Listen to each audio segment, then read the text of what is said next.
Okay, so for the function f, it's defined by f of x is equal to ln x over x cubed.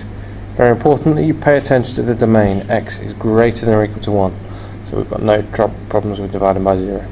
Find first and second derivative of f of x, simplifying your answers. Again, simplifying your answers very carefully. Make sure you've read that. So, part A, we obviously have the integral of, f of x is equal to u over v, so we're going to use quotient rule. You can use the chain rule, the product rule, and have v as x to the power minus 3. That will work. The simplifying is a little bit more difficult if you do that, but that's fine. So we have u is equal to ln x. Obviously the derivative of ln x is 1 over x. V is equal to x cubed, so the derivative is 3x squared. So using our quotient rule, f dash of x is equal to u dash v minus v dash u over v squared, which is equal to 1 over x times x squared, take away 3x squared ln x divided by x cubed squared, which we can simplify to x squared 1 minus 3 ln x over x to the power 6.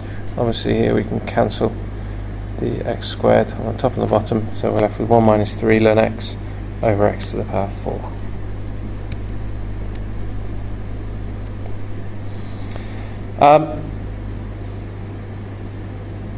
The second derivative, then if we say the first derivative is once more a quotient, this time u is equal to 1 minus 3 ln x, u dash is equal to minus 3 over x squared. I think normally these days, it's quite an old question, normally these days there'd be part 1, part 2, so it would be separated, so you shouldn't have any problem using the same letters for u and v. U is equal to 1 minus 3 ln x, so derivative of 1 is 0, obviously derivative of 3 ln x is minus 3 over x. V is equal to x to the power 4, so the derivative is 4x cubed. And once again, the same formula. The second derivative is equal to u dash v minus v dash u over v squared, which is minus 3 over x times x to the power 4. Take away 4x cubed, 1 minus 3 ln x, all divided by x to the power 4 squared. Once again, we can simplify that to x to the power 8. Take out a factor of x cubed, and we get x cubed minus 3 minus 4 brackets 1 minus 3 ln x, all divided by x to the power 8. We can simplify, cancel out a factor of x cubed to get x to the power 5 on the bottom, and then just simplifying this bit here, this becomes minus 4 plus 12 ln x. So we end up with 12 ln x minus 7, minus 3 take away 4 is minus 7, and positive 12 ln x, so 12 ln x minus 7 over x to the power 5. And that's part A, 6 marks. The next bit, find the exact value of the x coordinate to the maximum point. So we're going to need to leave our answer in terms of ln or e. In this case it will turn out to be an e. And justify that this is a maximum. That's the key point here, justification. So I would always put the information you need at the start of the question so you don't forget later on. So maximum value when f dash of x is equal to 0 and f double dash of x is less than 0. So substituting in the value, in this case very key domain, so x is greater than or equal to 1, so we have no problems with multiplying by x to the power 4. We're not losing a solution if we multiply by x to the power 4, so we end up rearranging that. 3 ln x equals 1, so ln x is equal to a third, x is equal to e to the power third, and that is an exact value.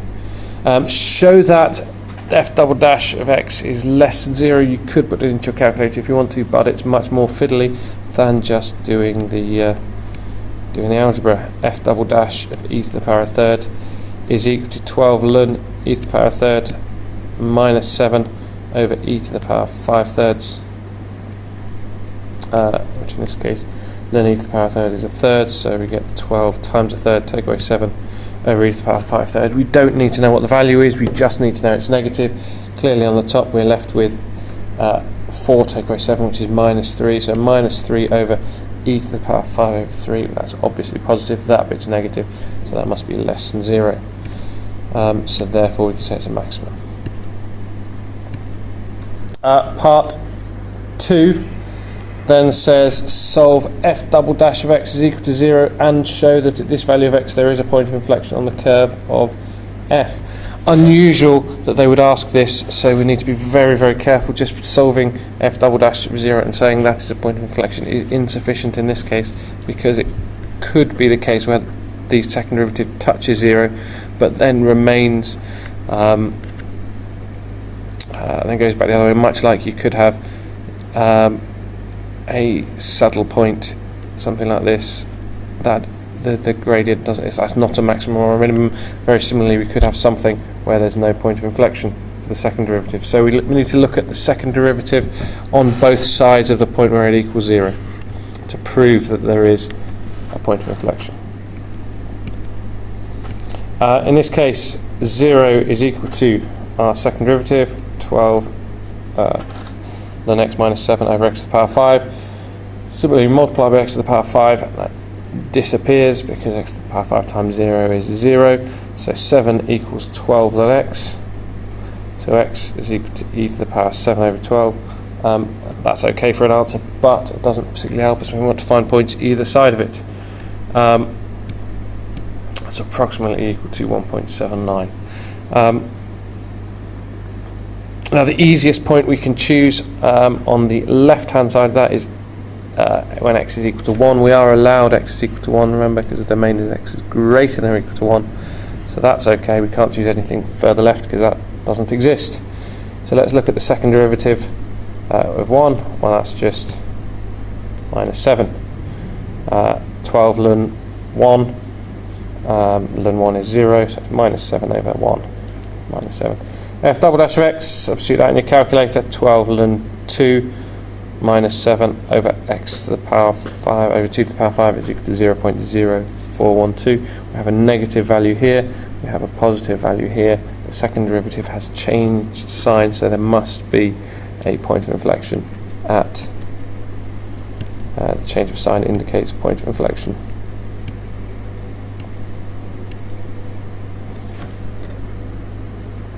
And the third part of the question asks us to sketch the graph of f, indicating the maximum point and the point of inflection. Once again, this is the type of question where we need to use the calculator. Obviously, none of us know what that function looks like. So, I've drawn it into the graph, and I've got this. Now, clearly there's several problems.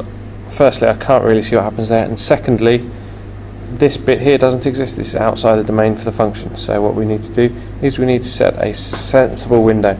Clearly here it doesn't go above 1. We don't want any of this that's negative, so for the window settings I'm going to have my x min as 1 because I don't care anything that's less than 1. X max I will set to reading all the question I can see. Later on I need a point that's 3, so we'll put x max as 3.5. Y minimum I'll set that to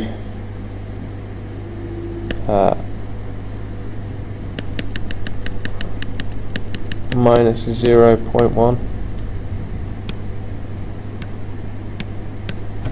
and the Y maximum I'll set to 1. In fact, I'm probably going to change that because 1 still doesn't give us a very good view, so let's edit that window settings again, and let's make the Y maximum 0.2. Okay, so that gives us a function. We have our maximum value here, which is e to the power minus a half. This is 1, remember, so we still need to have the other bit, and then somewhere around about here at 1.79 we have a point of inflection. So let's sketch that graph. You've obviously got your calculator by your side, so you can look at that. And sketching the graph gives us We need the 0.1, 0.2, 0.3 would be somewhere around here.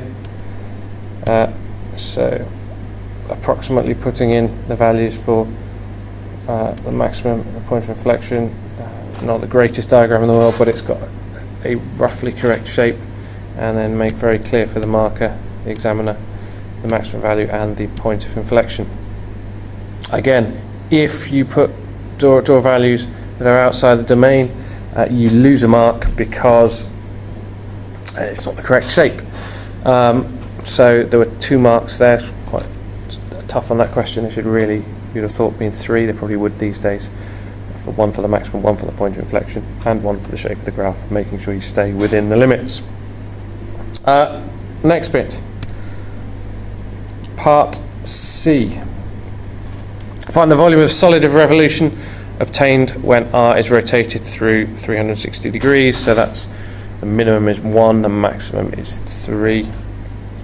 I rotated 360 degrees about the x-axis, so that would be the integral of pi y squared dx, which is the integral of pi times the integral between 1 and 3 of y squared dx. And we just simply type that into our calculator. There's only 3 marks for that.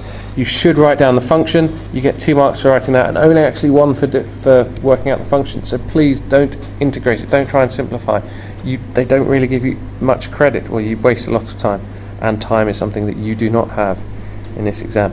So 0.0458, once you've substituted that, typed that into your calculator. Let the calculator do the work. And then part D, in this case we can't. We've got to show that the area is an exact value. We can't just use our calculator. So we have to do the work this time, but then we don't have to square things. It's a lot easier. So that was to 3 significant figures. The integral of between 1 and 3 of ln x over x cubed, that's ln x times x to the power minus 3 dx. We're going to once again need parts. We've got u there, we've got v dash, so u is equal to ln x, u dash is 1 over x. V dash is equal to x to the power minus 3. So increase the power, divide by the new power, plus c. In this case there's no need to plus c. So the new power is minus 2. Dividing by minus 2, we have minus a half x to the power minus 2. So using our integration by parts, there is a mark there just for showing that you're attempting to use integration by parts. We have uv, so that's ln x times a half x to the power minus 2 between 1 and 3. Take away the integral of u dash v, or vu dash, which is a half x to the power minus 2 times 1 over x. That will give you a plus a half x to the power minus 3. Obviously don't forget the limits there. Integral a half integral of x to the power minus 3. Substituting the values in now, we've almost finished.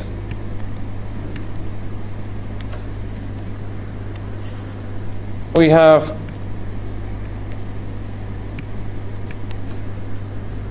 minus ln 3 over 2 times 3 squared. Take away ln 1. Well, ln 1 is 0, so it doesn't really matter what we're multiplying that by, it's still going to be 0. So we can not bother with that. Again, saving time. Plus the integral of, if we integrate x to the power minus 3, once again x to the power minus 2 times minus a half, and then times that by a half, we get minus a quarter x to the power minus 2 between 1 and 3. Substituting in those values, ln 3 over 18 minus, substituting in 3, we get 1 over 4 times 3 squared. Take away minus 1 over 4 times 1 squared, which is just a quarter. That's minus ln 3 over 18, plus, simplifying those fractions, we get 2 over 9. So the answer is then given, that's 1/18 4 minus ln 3.